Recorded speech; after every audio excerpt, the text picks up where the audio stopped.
বলে ফেলো। নামাজের মধ্যে যেটা নামাজ পড়ার পরে যেটা মানে মজা আসে না, নামাজে মজা আসে না।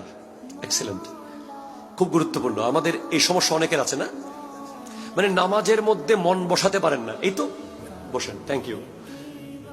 নামাজে কিভাবে মন বসবে? নামাজে মন বসার জন্য আপনাকে মনে করতে হবে মোবাইলের স্ক্রিন লিখতে হবে। মোবাইলের স্ক্রিনে আমরা স্ক্রিনের মধ্যে ওয়ালপেপার দেই না? ওয়ালপেপার দেই কিনা বলেন না? প্রত্যেকের মোবাইল স্ক্রিনে ওয়ালপেপার আছে।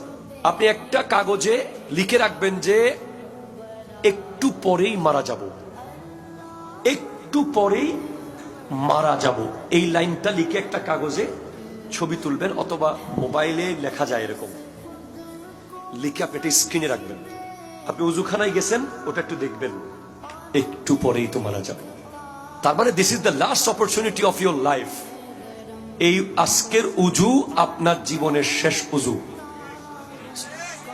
একটু জোরে বলেন ভাই সুবহানাল্লাহ। আমি 2 রাকাত নামাজ পড়তে বলবো কালকে আপনাকে এইভাবে। যদি আপনি পড়তে পারেন, আপনি আর কখনো নামাজ ছাড়বেন না। যদি এভাবে পড়তে পারেন, প্রথমে এই সেশন শুরু হবে উজু থেকে। আপনি যখন উজু শুরু করবেন, আপনি মনে করবেন যে আমার জীবনের শেষ উজু আমি করছি। আসলেই আজকে রাতে এশার উজু করেছে অনেকে, শেষ উজু। আজকে মাগরিবের উজু অনেকে শেষ উজু করেছে। কালকে ফজরের উজু অনেকে শেষ উজু করবে। এটা আমরা মরার পরে কেন ভাববো? আমরা যদি মরার আগে ভাবতে পারি যে এটা আমার জীবনের শেষ উজু, তাহলে আপনার উজুর ভিতরে এমন মনোযোগ আসবে যে আপনি হাত ধোয়ার সময় উজুর পানির সাথে চোখের পানি মিশে যাবে। শুক্রবার ছিল না গত পরশুদিন? আপনারা জুমা পড়েছেন না? 2 রাকাত পরে কে কে বের হয়েছিলেন? আপনি জুমা থেকে কেন বের হয়েছিলেন 2 রাকাত পরে? আপনার বিয়ে বাড়িতে যেতে হবে, আপনার ফেসবুকে কমেন্ট করতে হবে, আপনার টার্ফে খেলতে হবে, আপনার ব্যাডমিন্টন খেলার ম্যাচ আছে, অথবা আপনার কোনো বন্ধু দাঁড়িয়ে আছে, আপনি বের হয়ে গেছেন ছট করে। বিয়ে বাড়িতে যাওয়া যদি কোনো হারাম কাজ না থাকে, সেখানে দাওয়াত খেতে যাওয়া জায়েজ। আপনার একটা শতাব্দীর মিটিং ছিল, মিটিং এ যাওয়া জায়েজ। আপনার একটা পারিবারিক ব্যক্তিগত প্রোগ্রাম ছিল, জায়েজ।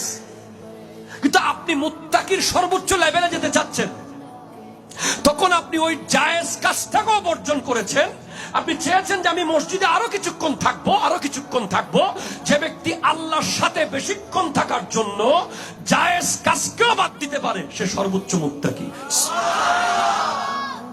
যেমন শেখ সুলতান সৈয়দ আব্দুল কাদের জিলানী রহমতুল্লাহ আলাইহি।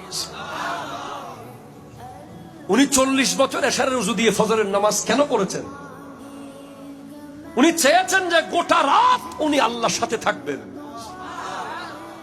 আল্লাহর সান্নিধ্যে থাকবেন। আমি আর আপনি 40 মিনিট পারি নাই ভাই, পারি নাই তো। গত শুক্রবার, আগের শুক্রবার যখন ভূমিকম্প হয়েছে ঢাকায় আমার মসজিদের, আমি 3 তলায় ঘুমন্ত অবস্থায় ছিলাম। ফজরের নামাজ পড়ে চট্টগ্রাম থেকে গিয়ে ঘুমিয়েছি।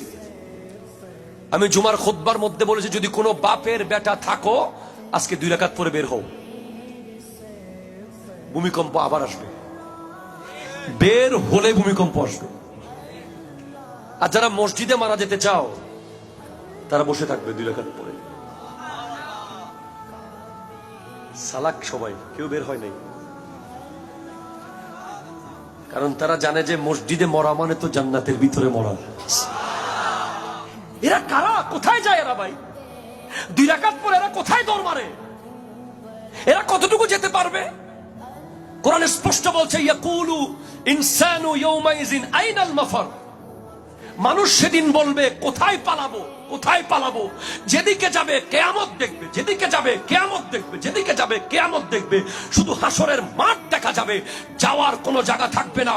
আজকে বখতিয়ারপাড়া থেকে পালিয়ে তুমি ঢাকা যেতে পারবা, ঢাকা থেকে পালিয়ে আমেরিকা যেতে পারবা, আমেরিকা থেকে দক্ষিণ আফ্রিকা, সেখান থেকে সুদান, সেখান থেকে সোমালিয়া ঘুরতে পারবা। কিন্তু কিয়ামতের দিন আল্লাহর সামনে হাজির হতে হবে। ঠিক কিনা কথা বলো?